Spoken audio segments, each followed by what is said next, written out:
All right. So everybody's going to continue to trickle in, but we are going to go ahead and get started here because we want to be respectful of everybody's time. I know that a lot of the Colorado folks want to get out there in the mountains, so we're gonna keep it short and sweet, and we're gonna start right on time. So, hi everybody! Thank you so much for joining here today. We have something super special planned for this webinar. We have some of the top coaches in the home improvement industry here today, and we're going to be doing this thing that we love to do, which is this thing that we call Moneyball for Sales. Anybody who has been following us at Rilla for some time now knows that we love to do these new data publications that we publish all the time at the Rilla Labs, where we use the concept of Moneyball, which we're going to be talking about in a little bit, to apply it to sales and to sales training and sales coaching, and how we can actually use data to actually improve the sales of our company and our people. And today what we're going to be doing is we have a very specific analysis that we are going to release, which is one of the most requested data analysis that we've been requested by our customers. And we're going to be having these awesome coaches that we have here on the panel to unpack all of these insights for you today. So let's go ahead and introduce our world-class panel of coaches, starting with Chuck Thokey. Chuck, why don't you tell everybody a little bit about yourself? So my name's Chuck Thokey. I own a company called Top Rep High Performance Sales Training. I've been in sales for over 20 years and put together some of the largest teams in home improvement, starting with bath fitter, going into taking bath fitters to as big as it is today, and then of course Able and Mr. Roof, taking them to over 220 million. And then from there, just working with very, very large brands to, brands that are less than $1 million. So, yeah, great to be here. Yeah, and Chuck puts some of the best sales training events that we've ever seen, Top Rep. It's a great time for owners, for managers, for reps to actually compete with each other and see how they stack up against the best people in the industry. So Chuck, thank you so much for being here, man. And we have, next to Chuck, we have Doug Wyatt. Doug, why don't you introduce yourself to everybody? Yeah, thanks for having me on here, Sebastian. I'll make this quick, but man, I'll tell you what, I am a serial entrepreneur. I just absolutely love business. I love sales. I love influence, but I love doing it with integrity. I grew up in a small town in Southwest Missouri in the sticks of the Ozark Mountains. And, that's what's influenced my entire career. Played a couple of years of college basketball there. I started a door-to-door sales company. By the time I graduated, had 500 kids working for me in 7 states. Invested and opened 9 restaurants, and then that led me to the trades. Made an investment into an HVAC and plumbing company in 2006, won an Inc. magazine award in 2009, trained, over 1,000 small businesses and 7,000 blue-collar tradesmen. Then went back to the contracting side in 2015, grew an 18-year-old business that had less than $1 million in revenue, won Lennox Partner of the Year in 2016 and 2018. And now I'm the founder and CEO of Synergy Learning Systems. We implement call center, technician, sales, and leadership processes. I've been a 7 Habits leadership instructor for the better part of 2 decades. So honored to be here and hoping to add some value to the conference today. Thank you, Doug. And you always bring a lot of energy. So super happy to have you here today. And last, but certainly not least, we got our good friend, Brigham Dickinson. Brigham, why don't you tell folks who you are and why you're here? Hey guys, that's right, Sebastian. I'm Brigham Dickinson, Power Sling Pros. Power Sling Pros is a company that trains CSRs one-on-one twice a month using their own phone calls. Started 15 years ago when I had a business that went under. So much fun, and had a really great idea. I drew the first version of this with just pencil on a piece of paper. And one of my clients said, "Hey, your lead's no good." I was doing some digital advertising for them. Happened to be a company called Nearing's Plumbing and Heating in Utah. Troy Nearing's the owner. And he said, Brigham, the leads that are coming in, they just want a ballpark price. They just want to know what you charge them out. They just want to talk to a technician. And I said, well, Troy, those are leads. And he said, well, we can't do this kind of advertising that you're doing for us until we figure out how to book these calls. And I said, well, I have an idea.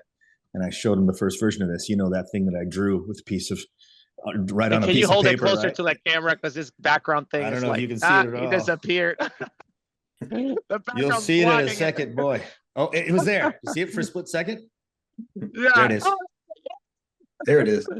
Powder for excellence. Yeah. So this is the thing that I drew for the first time. When he saw it, he just saw this circle on a piece of paper. He's like, okay, what are you going to do with that? Of course, the rest is history. We started training his CSRs. He went up by 20% in his call conversion. And he referred me to one buddy, Tom Robichaud in Boulder, Colorado, and the next thing I know, they both refer me to Micah Gugliero of East Brunswick, New Jersey, gold medal. And of course, everybody knew Mike. And so once we started working with Mike, we worked with everybody, and we went from training, I don't know, six or seven trainees to now well over 1,200 in our ongoing coaching program. So 1,200 CSRs that are actively being trained across the country by Brigham and his company, which is absolutely insane. That's right. And I can tell you these 1,200 are not just from any contractors, but some of the top contractors in the country. So you've definitely made a name for yourself, man. And so glad to have you here. So with that, what I want to do is get this awesome panel of coaches to present to us some insights that we have found yet again with this concept of Moneyball for sales. Anybody who's been following Rilla, I think everybody who's here already knows the story of Moneyball. I don't need to tell it again. Billy Beane, manager of the Oakland A's team of baseball back in the 2000s, he invented this concept of Moneyball to analyze baseball games with data so that they could win more games. And this concept revolutionized the Oakland A's. They went from one of the losing teams in the league to one of the top teams ever. They won the longest consecutive winning streak in baseball history. Every single sports team of every major league now uses this concept of Moneyball to analyze the data that goes into playing your game better, so you could actually increase your chances of winning games. And for the first time, because of how much we have grown at Rilla, we can use the same superpower of Moneyball to apply it to the sport of sales. Because at this point, Rilla has grown to thousands of contractors, tens of thousands of technicians and salespeople recording millions upon millions of face-to-face conversations every single month with homeowners. And because we record so many conversations and we transcribe and we analyze them, we can actually synthesize those informations into data, just like Billy Beane and his statisticians did back in the day. And we could do this thing called Moneyball for sales. In this edition of Moneyball for Sales, presented to you by Rilla, we are going to talk about one of the most highly requested pieces of insights that we have been asked from our customers, which is personality types and personality assessments. What we did is we had our AI engineers, they went back and they looked at just 9,000 conversations from the last 2 to 3 weeks that we processed with Rilla, where Rick AI, our AI chatbot that all of you guys know and love, was able to identify the personality type of the homeowner. And we wanted to understand these different types of personalities from homeowners. How does it influence our ability to sell? How should it influence our ability to coach our reps to present in different ways to different types of homeowners? And the way we analyzed this was using the DISC profile, which is the dominant, influencer, steady, and conscientious personality types. And one of the first things that we found out is, how does a buyer's personality type influence our ability to sell to them? Well, we answer that question by looking at close rates and average tickets on average for each of the different types of personalities. And what we found was very interesting. The dominant personality had the highest close rate, right? But it had the lowest average ticket. The steady personality and the conscientious personality, they had a little bit of a lower close rate, but they had the highest average tickets. And before I go on in these insights, Brigham, the DISC personality profile, this is something that maybe a lot of people are familiar with, but why don't you unpack what these different types of personalities are? What is a dominant buyer versus an influencer versus a steady buyer versus a conscientious buyer? What are these different types of personalities? Yeah, I appreciate the opportunity to explain. So let's say that each one of these behavior styles or personality types want to build a bridge. If you're working with somebody who's dominant, in other words, you've got a dominant person in charge of building that bridge, that thing's going to get done. Why? Because a dominant personality wants to win, and they're going to win no matter the cost, right? And so they're going to go for it, and they're going to piss everybody off, right? Everybody's going to be upset and angry about it. But guess what? That bridge is getting done. Now, it's not going to be pretty. It's probably not going to be sturdy. I wouldn't put anything on it. But guess what? It's going to get done. It's going to get done right now. And that's how a dominant personality works. Influence. Oh man, these guys are great. They're motivated by social recognition. So they're going to bring in food trucks and they're going to make it look very pretty and fun. And there's going to be balloons and just cotton candy and all kinds of wonderful things. And everybody's going to love it, except the bridge is never going to get done. Right? Yeah. On the steady side, it's going to be harmony, right? They want everybody to get along. So if you put somebody who has this steady behavior style or personality style in charge, it's going to get done. It's going to look good.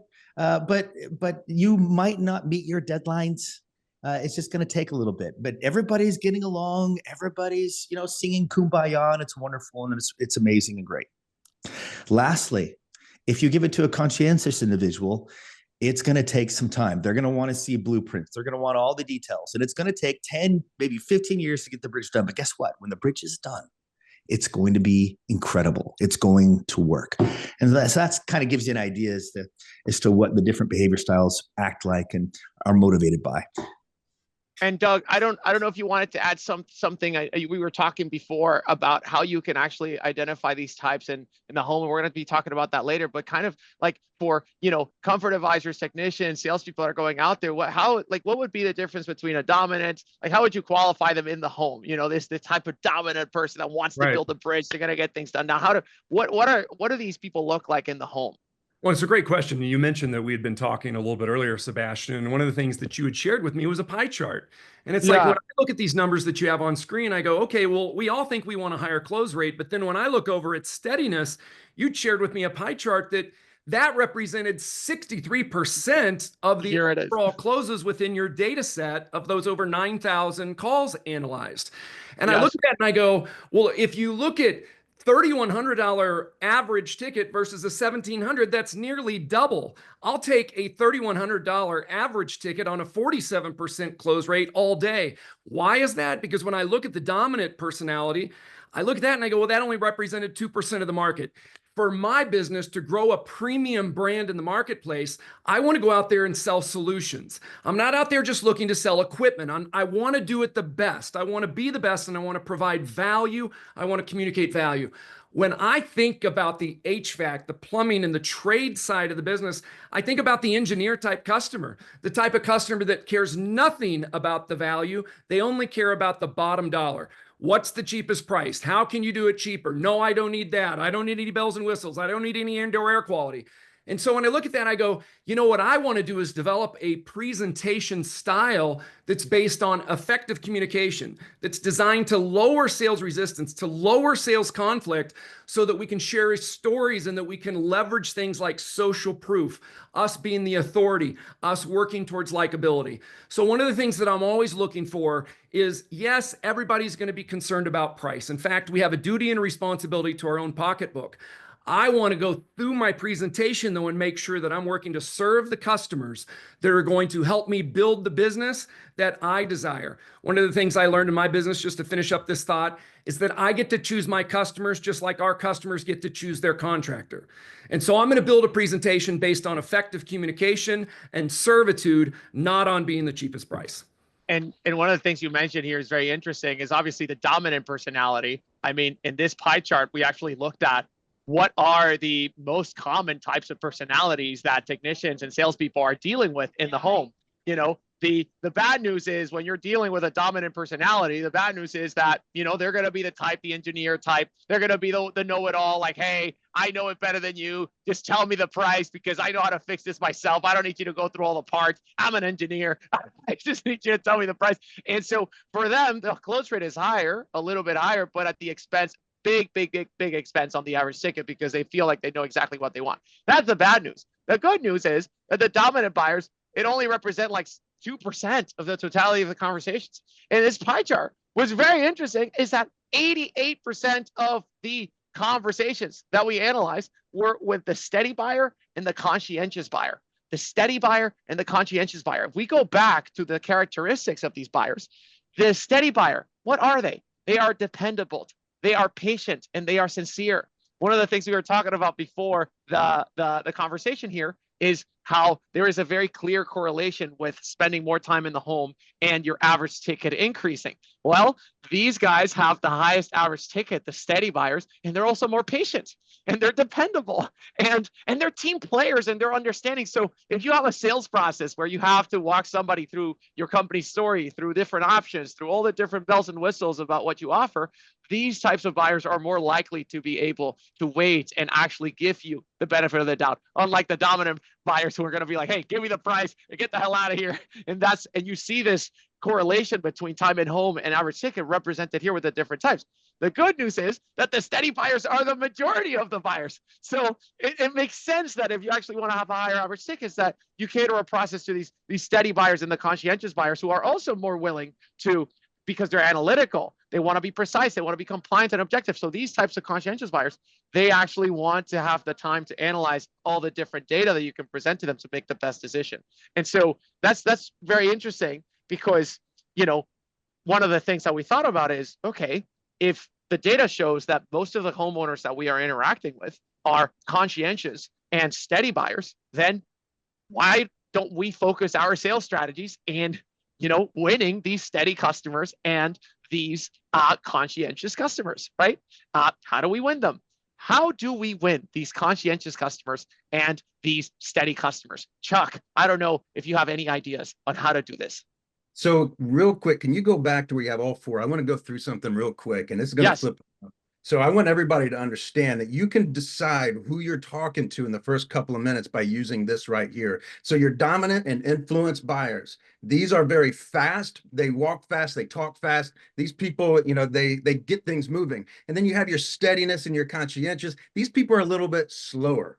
Okay, they move a little bit slower. They're a little bit more boring. So that's the first part. Here's the other thing is if you're dealing with somebody that is more influential or steadiness, they're open. So they love to talk about themselves. They like to talk about family. They're very open. But your conscientious and your dominant buyers, they're very closed off. They don't want to talk about themselves. They don't want to, they're right down to business. So you have, when you walk in and they're moving, you know that you either have a dominant or influence, or maybe they're a little bit slower, they're a little boring. So now I know that they're either steadiness or conscientious. And if I'm trying to get into, hey, you know, tell me a little bit about your family, tell me a little bit about what you do. And they're like, yeah, let's just get going. Now you either have a conscientious or dominant player. So now you know, based on whether they're fast, slow, open, or closed, who you're dealing with. So now when we look at the steadiness, so that's what we're talking about here, is how do we sell somebody that's steady? So we know that they're a little bit slower,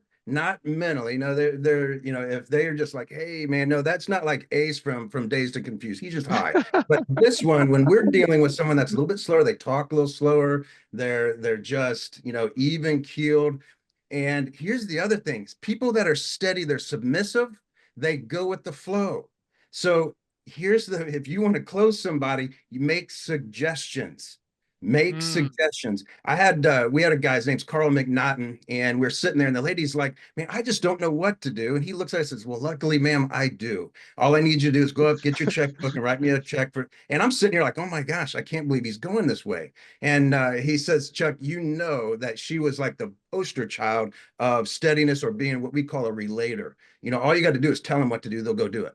You know, and so these are your steady buyers. They go with the flow. So keep making suggestions, keep moving them through. And if you just keep them walking, they'll keep talking.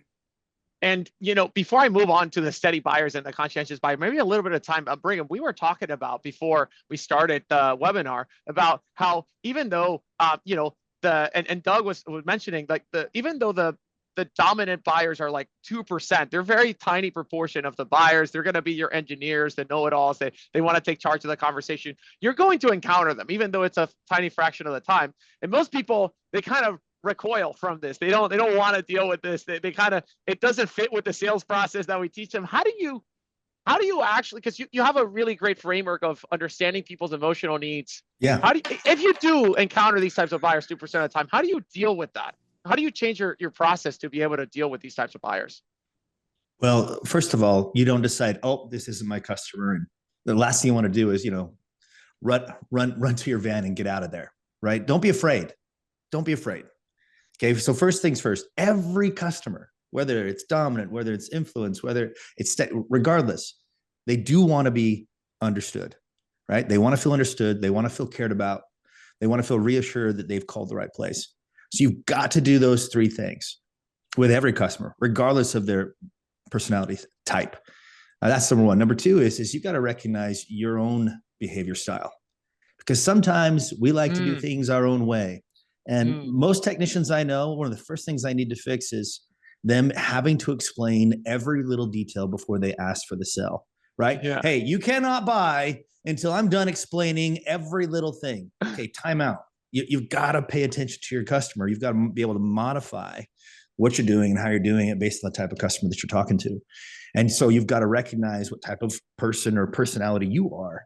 And when you become more self-aware and recognize where you're at, it's going to be a whole lot easier to recognize where others are at as well. So first things first, show them that you're listening. They need to feel understood. Show them that you care. There's lots of ways to do it. I wouldn't use the word sorry, but I would certainly go, wow, that's difficult. I've got an air conditioner. It's busted. It's blowing hot air. I'm like, gosh, that's terrible. How long has it been doing that? Oh, last couple of days. So wait a minute. You've been doing this for the last couple of days? I know, man. My wife, she's going to kill me. I got to get this thing fixed. Well, look, you've called the right place. We can help. Let's start over here. Right. I love that Chuck said, as long as they keep walking, they'll keep buying. I love that. That's if they're walking with you. Yeah. I would agree with that. Right. You want to keep them with you the entire time. So if you can get your customers, even the dominant ones, because usually a dominant behavior style or personality style is going to basically say, hey, it's over here. We'll see you later. And they leave. But if you can keep them with you the entire time, oh man, that would change everything. And how do you do that? If they feel understood, if they feel cared about, if they feel like they've called the right place and they like you, like there's a connection there, you're going to be surprised how often they just hang out with you the entire time. And if you keep them there, keep them with you, you're going to have a very good chance of selling them regardless of the behavior style. If you put them in control, right? If you make them feel like they're in control. You're controlling the conversation by asking them the questions and you're letting them drive, and you go and present the options. Be like, what do you think? What do you think is the best solution? Yeah, I purposely spend 10, 15 minutes just inside the front door, giving them the opportunity to kind of turn their back towards me and say, hey, follow me. And all of a sudden we get the tour, right? We're not just going to the thing we were called out to do. We're getting the tour to see everything that's going on inside the customer's home. And so it doesn't matter who it is, really. Just make sure that you modify what you do based on the person you're talking to, or at least the behavior style that you're working with. And then we're talking about Chuck with the steady buyer. It's almost like the polar opposite. The steady buyer, you literally need to tell them, you need to take charge, and you need to tell them what to do because they want to be driven. The dominant buyer, you do that, you're going to be like, it's not going to work. You're going to be like a little dog fight and be like, well, no, you're going to say, you're going to do what I say. And a lot of salespeople tend to be dominant, a lot of them, because they're in sales and they want to take charges. So when you meet a dominant buyer, you want them to buy, so you kind of have to let them take charge. But again, remember, it's only 2% of the time, so you have to be really good at identifying. Most of the time, you're going to be talking to the steady and the conscientious buyer. So, because, we're going to be sharing these numbers after with everybody, but 88% of the interactions are going to be the conscientious buyer and the steady buyer. So let's spend a little bit of time about how do we win these steady customers? How do we win the conscientious customer?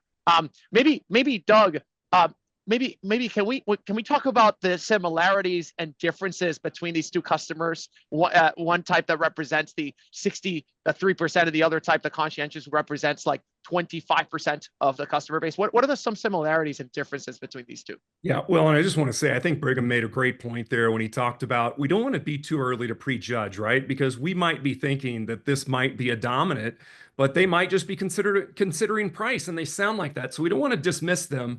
One of the things that I heard from, I think the greatest of all time, Zig Ziglar, back in my 20s, he said that people don't care how much you know until they know how much you care. And what I would say is that we have to remember that even the engineer types, the dominants, and all of them, even the dominants are still humans, right? So if we can find the emotion that matters to them when we're working on a project within their home, safety is at work, permits are at work, right? Gas, flues, electricity, water, floods, all those things. So when we're creating a presentation, when we're delivering that presentation, we do need to have things in our presentation that cater, and then we need to watch based on the questions that we ask, how do they respond to those things? Are they a conscientious? Are they a steady? And then as we go through, we can customize our presentation along the way. But we have to be ultimately prepared all along the way that we can present to any of those 4 types of buyers, right? When I think about here, if I look at the steady customer first, one of the things that I see there is they focus on relationship and trust. So how do we earn that trust? How do we do it quickly? One of the things is we can share stories, but we have to see how they're relating to our story. We can use things like social proof. Most of our customers in similar situations have chose to move forward with a project such as this. We have to remain likable, right? That's going to come down to how we present. Do we match their personality styles? How do we look, act, dress? How do we communicate? And then how do we make ourselves the authority, right?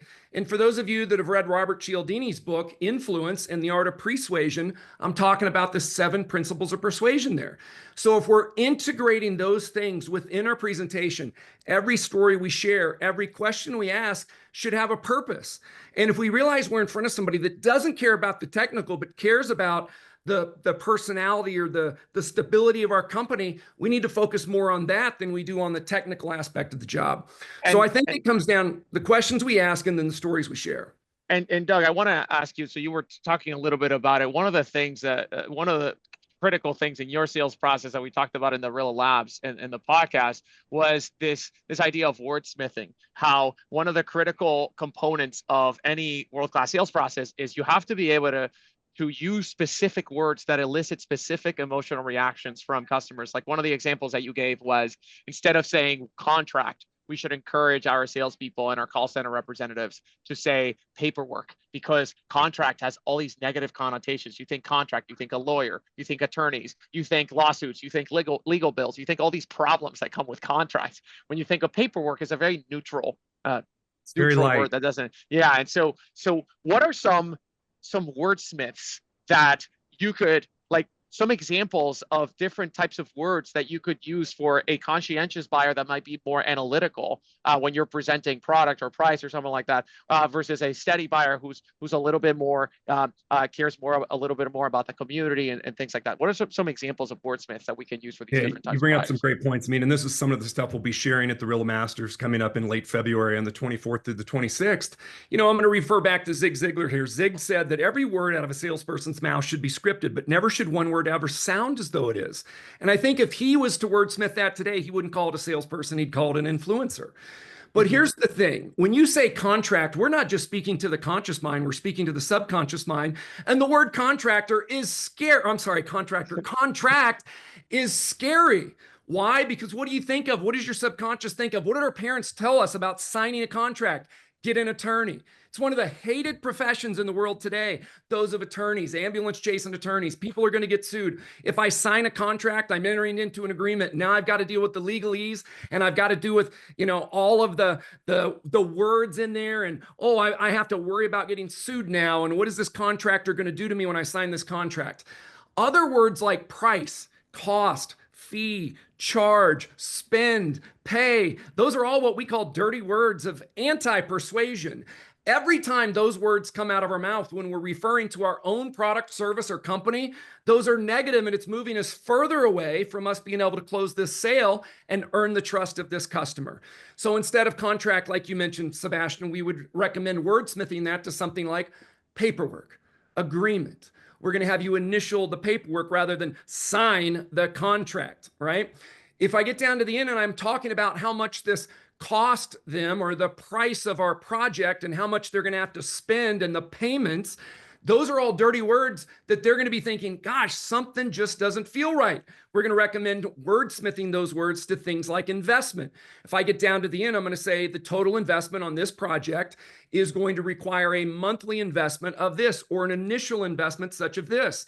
We talk a lot about the guy Dave Ramsey out there who's convincing all of our customers not to take on any more debt. Don't buy that car. Don't buy that boat. Don't, pay off your house. And then we come in talking about a $30,000 or $50,000 project in their home and talking about the monthly payment, the down payment, the total payment. Let's just change that. Let's make that light and airy. Let's initial the agreement, get the paperwork started, pick out an installation date. The total investment is this, the initial investment, the monthly investment. Those things are going to help move us towards our end result, which is earning the trust of that customer rather than scaring the crap out of them when the money's on the line. And that's like, talking about investment instead of price and cost. I think that's super helpful for both of these personality types. If you think about the conscientious buyer, they're analytical. You know, when they think investments, they're thinking numbers, they're thinking ROI, they're thinking like, you know, it's way better to get into the details of an investment with a conscientious buyer wants an analysis versus getting into the details of the cost. It was like, well, why are you charging me these? Sebastian, when I think about the investment on something, I think about what I've been told since I was a wee little kid. I've been told invest in yourself, invest in real estate, invest in your future, invest in the stock market, invest in your education. But what I also have heard in these dirty words, if I hear you're going to have a price to pay. Oh, that's going to cost you. It'll cost you an arm and a leg. That'll cost your firstborn. If I come home and I say, I'm looking at the credit card statement and my spouse says, we didn't agree to spend that. I'm in trouble, right? So I want to use positive words that are going to speak to not only the conscious mind, but the subconscious mind of the purchasing. And now that we're getting into these types of words, you know, Chuck, one of the things that I think you're super qualified to answer is this, especially on the remodeling side, we see a lot of sales processes at Rilla, many, like thousands of them. And one of the things that always comes up, especially in the remodeling side and also in the replacement side of the HVAC or the repiping or the rewiring, is this idea of price conditioning. And then this idea of trial closing. So first, for people that might not be familiar with these concepts, can you like unpack them really quickly? What is a price conditioning? What is trial closing? And how do you cater a great price conditioning sequence for a steady buyer that's maybe more focused on their community, maybe they care more about the opinions of others, versus a conscientious buyer who's more worried about the technical details of the project? How do you do this really important sequences with these types of buyers? So when we look at price conditioning, we also talk about price anchoring. It's no different than when Steve Jobs came out with the iPad and he had this big number behind him. It was $999 for the iPad. And he told everybody, and everybody that was watching, he says, just for today, and while you're watching this, I'm going to go ahead, I'm going to let it go. And it changed to, I think it was $499. And they sold a million iPads. And a year later, do you guys know what the iPad cost? $499. I mean, so again, it's all about price conditioning, and people beat us up. They beat us up for doing this, but I'm like, dude, Steve Jobs did it. Nobody yelled and screamed at him. They bought the iPad, no problem. You know, so price anchoring and price conditioning is to show them how the value of the product is so much bigger, or what other people have invested in this is so much bigger. And we're going to keep it up there. The worst thing that we have are sales reps that save the homeowner. Oh, yeah, we know that it's going to be this price, but don't worry, you know, it's going to be less than half for us. It's like, dude, you just killed everything. You know, we want to build this thing up like you're selling the golden bath or the golden shingle, and that they're scared to death to hear about this price. And then you deliver yours like, oh, it's not that bad. I really thought it was going to be this. Yeah. You know, I thought it was going to be 20,000 when I first came out, they were thinking 10. Well, I got, because of what we did and the price conditioning that we did, whether I'm going to use the value, what is it, the cost versus value page or something like that, to show them what other people are investing in this. And I'm going to keep it up there until we bring our investment in and they realize that it's a lot less than what they're thinking now, even though I brought them up here. And so when you're dealing with somebody that is steady, you're going to leave out a lot of the big details, because people that are steady understand this, is that they've been taken advantage of. They're only steady because they're scared. They're submissive. And so the fact that they are submissive, they're easy to take advantage. I'm not saying to anybody here that go take advantage of, but they have been. They're steady. They're submissive. It's easy. All you got to do is tell them to go do something and they'll go do it. And so they're scared. They're nervous. And what they really want is someone to reach out and give them a hug. That's really what they're looking for. Yeah. And then you're dealing with the conscientious buyer. This is your accountant, your engineer. You better pack a lunch. And so they're a little bit slower just because they want the details. So give them the details, get into that cost versus value, help them to understand where it came from and what those numbers are, because that's what they want to know. So once you can convince them that this is a third party, it isn't us just putting something in Hollywood words and presenting it to you. This is somebody else giving these numbers, and this is where it comes from. Yeah. That's what they want to hear.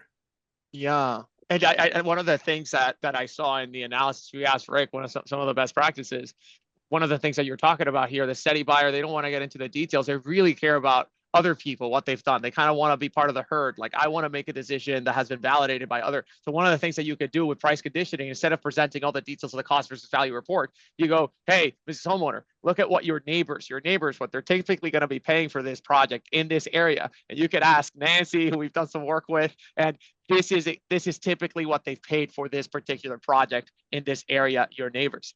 For the conscientious buyer who's more analytical and they want to get into the details, showing the cost versus value report, talking about inflation, talking about what it used to cost in the 1980s and what goes into the materials to actually produce. They want to get into how the sausage is made. The steady, just focus on the testimonials from other people in the area versus, talking more about the details.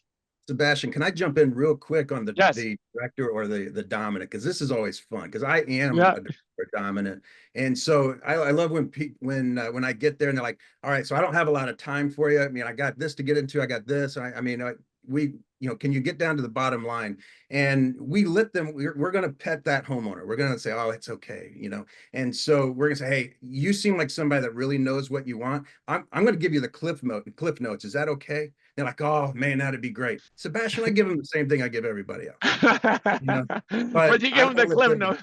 I might speak a little faster. I might get there a little faster, but I'm going to make sure that I cover what I need to cover. And it's funny when people say, they're really hard to close. If you can't close a director, you might want to rethink your profession, because directors make decisions.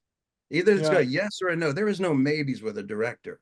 And so that the other thing is, what directors love to use this. Oh, we're going to get other bids. They don't have time for you, let alone 3 of you. Yeah. Okay, so Chuck is so right. I hope you don't mind me jumping in real quick, Sebastian, but I'm so glad that he brought this up, because it's true. I mean, I was doing a ride along with a technician earlier this year in Scottsdale, Arizona, and a homeowner by the name of Todd came out and he met us on the driveway. And he said, hey, I know what it is. It's the capacitor. Do your thing. Give me the price on it, right? What was he doing? Okay, he was bottom lining me. He wanted to make it happen. So hey, look, great.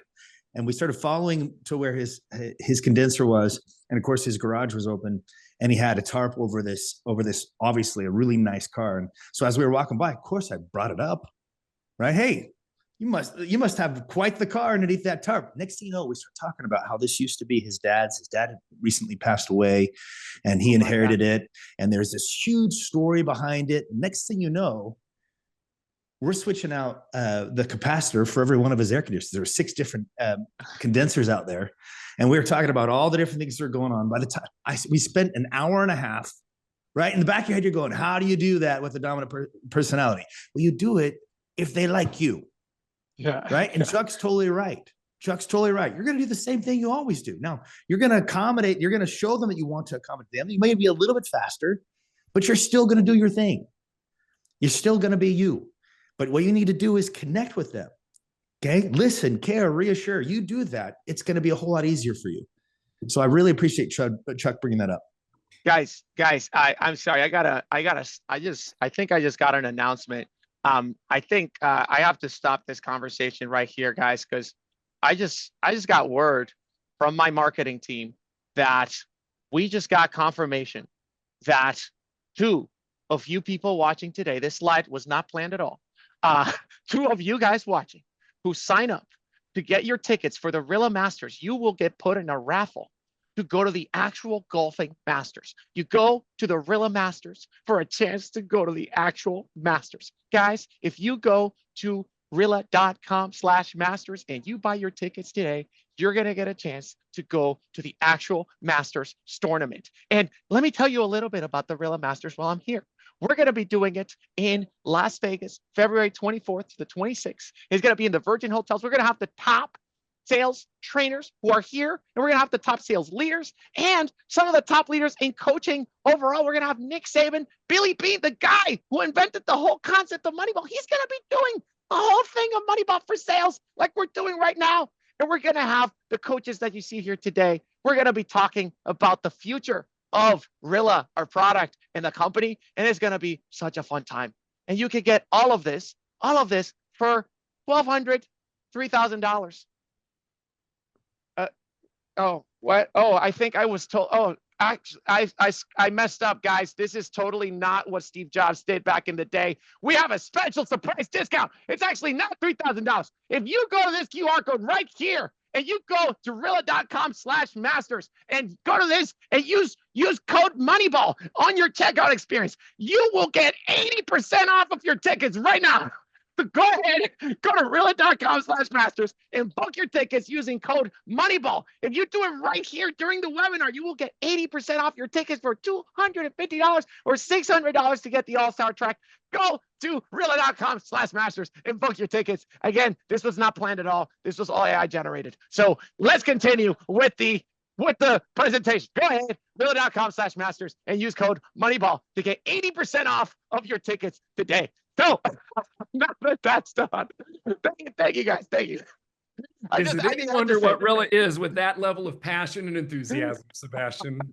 I love it. Some people are saying that I'm an influencer personality. I disagree. I think I am conscientious and I am steady and I like to make decisions slowly and I like to take my time.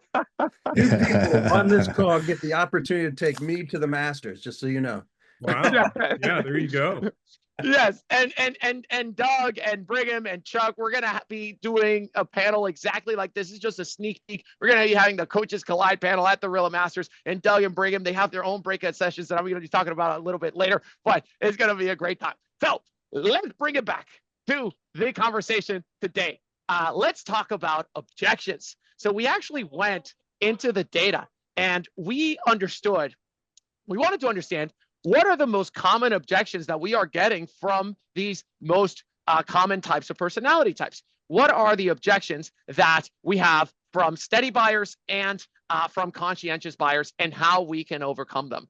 And when we asked Rick AI from this data set of 9,000 conversations, what are the most common objections for these types of buyers? We looked at the conversations from these types of buyers and we looked at the top objections. The number one objection was emphasis on previous experience. Number two was decision-making process, how long it's going to take, what do I got to do, who do I need to talk to, technical concerns about the product, external influences about the economy, and timing considerations. When am I going to get this done? Is it a good time to do it now or later? Do I need to wait for a payment? Those sorts of things. So what I want to do is every one of these, Rick AI told us what's the best practice way of actually overcoming these objections for these types of buyers and the differences for the steady and the conscientious buyer. What I want to do right now, and maybe you can, what I want to do right now is I want to do a quick fire round with Doug and Brigham and Chuck. I'm going to put a slide with the objection. Rick is going to tell us the best practice how to handle it and what are the different approaches for each type of buyer. And I want us to do a little bit of a quick fire of how you coaches would actually deal with this objection. And Jake, if we can have people in the chat put their maybe customers, if you can, whoever's watching on the webinar, if you can write in a particular situation for this objection that would come up, and maybe we'll have the coaches live react to how they would deal with those objections. Are you guys ready? Let's do it. Let's do it. So let's start with the first objection. Emphasis on previous experiences. The conscientious buyer, when they're talking about previous experiences, they are focusing more on competitor comparisons. So they're comparing multiple quotes, they're comparing to competitors. Whereas the steady buyer, which Doug mentioned, they are talking about their previous experiences with contractors because they're scared because they've been taken advantage of before. That's what they're talking about. So one is talking about competitors, one is talking about their own experiences. How would we deal with these objections, Doug? Well, first thing I would, and I love this. So I would just say the first thing that we can do anytime we're in sales is develop a template of the way that we go about this. Even the best salespeople out there, after a while, can start to hate their life. They dread going in for the argument at the next kitchen table, right? So what I like to do is I want to say, let's put it in a framework. And I think a lot of times we drastically overcomplicate the closing sequence. Once we've asked for the order, there's typically 4 categories of objections as far as I'm concerned. We've got bids and we've got brands, and then we've got stalls, and then we've got price. And we could develop the stalls into either an available party or an unavailable party, right? So if we were getting down to the end, let's just, we could actually just go with any type of objection. Let's say that if somebody said, yeah, I really like you. I like your company. I'm close to moving forward, but I got to think about it, right? So this would be an available party. They're not saying they got to talk to a handyman. They're not saying they've got to talk to their spouse. In this situation, they're just saying, I got to think. They could also be saying they got to sleep. They could be saying they've got to pray about it, but they're not saying they've got to talk to another human being about it. First thing I would do is I would breathe life into the objection. Now, that might sound strange to some of you, but this is what I'm going to call breathing in psychological air to lower sales resistance. It's going to help the salesperson stay in the game. And so what I'm first going to do is I'm going to breathe life into that by, Brigham mentioned this earlier, seeking first to understand. Instead of just jumping in trying to overcome that objection, if somebody says, I've got to think about it, I'm going to rephrase and do a little repeat and acknowledge the emotion they must be feeling. Somebody says, I got to think about it, Doug. I'm going to say, it sounds like you're not quite ready to move forward and you have some concerns. Am I hearing you correctly? The homeowner was probably expecting us to come right back and tell them why they don't need to think about it. This is the best deal since sliced bread and our price is completely fair. When we breathe a little life into that objection, it allows them to lower their resistance. Then they will elaborate on why it is that they need to think about it. That's actually going to give us a little bit more ammunition for us to use in our close coming up. All right. Then what I'm going to do is I'm going to help them to categorize why it is that they don't feel like they're ready to move forward. And I like to give them 3 options. So I'm going to say, it doesn't sound like you're quite ready to move forward. You have some concerns. And then I'm going to go into a third person transition generalization statement, again, displacing any aggression and any conflict in the close by doing something like this. Most of our customers in similar situations have shared with us when they're not ready to move forward, it's one of 3 things. First, perhaps they have some additional questions. I'm going to very gently pause, let them see if they say, yeah, I have some questions. They're unlikely to. Then I'm going to say, or they don't feel like we've recommended the right product or service. Or number 3, it's simply about the price. Which one of those do you think it would be for you, Sebastian? Do you have additional questions? Is it not the right recommendation? Or is it just about the price? What I'm looking to do there is funnel that I got to think about it objection over to a price objection, because I can deal with price 100 ways. What I'm going to have a really difficult time doing without creating any conflict is tell somebody in their home they can't think about it, pray about it, or sleep on it. So I want to move it off of the very nebulous objection of thinking, sleeping, praying. That's like trying to catch smoke. And then I'm going to move it to price, which I can handle that in 100 different ways. So that can be with a conscientious buyer. I want to make sure that I breathe life into the objection and move them off of a think about it objection in that scenario. Amazing. So Doug, we got to move right in to the next one so that we can finish up on time here. So decision-making process. So the conscientious buyer, when they're talking about decision-making process, they are more focused on gathering multiple quotes versus the steady buyer is exactly what you were talking about.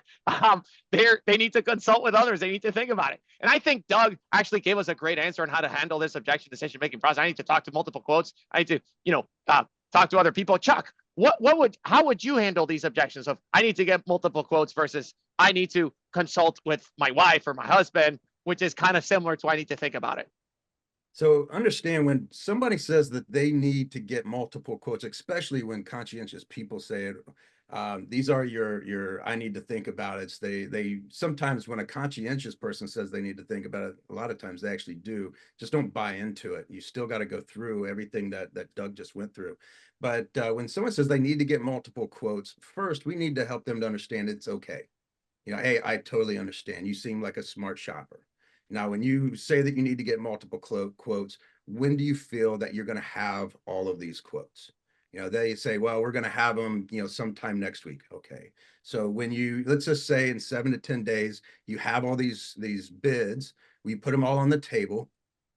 What decision-making process, what criteria are you going to use, if you don't mind me asking, are you going to use to pick which contract you're going to move forward with? And sometimes they're just going to shout it out there. It's going to come down to price. We can deal with that. I don't want to go through the whole thing because it's going to take up all of our time. But from there, then we're going to kind of let them know that, hey, so let's just say that it's value you're looking for. And I want you to understand that you can always find somebody cheaper. However, you're really going to be hard pressed to find somebody who can do it cheaper and still be able to do it right the first time. So we really head off, and this isn't new. It's like the old apples to apples. We call it our price assurance guarantee. But we use this to really push the shoppers. And so we allow them to shop us out after we've given them price. And we allow them to shop us out. And so we're going to take them through that process. We're going to make sure that they understand that, hey, we wouldn't put this thing in writing if we haven't already done our homework. Do you understand that? They're all, oh yeah, absolutely. So, so when we take them through this process, we ask them, if we put them all on the table, what's your criteria? The conscientious buyer will actually get into detail. When you're getting the steadiness, they'll usually sit there like, they really don't even know where to go with this. Right. You to get that, I'm going to get multiple bids from a steady buyer, typically not going to happen. They not go against the grain. They will keep going as long as you keep going.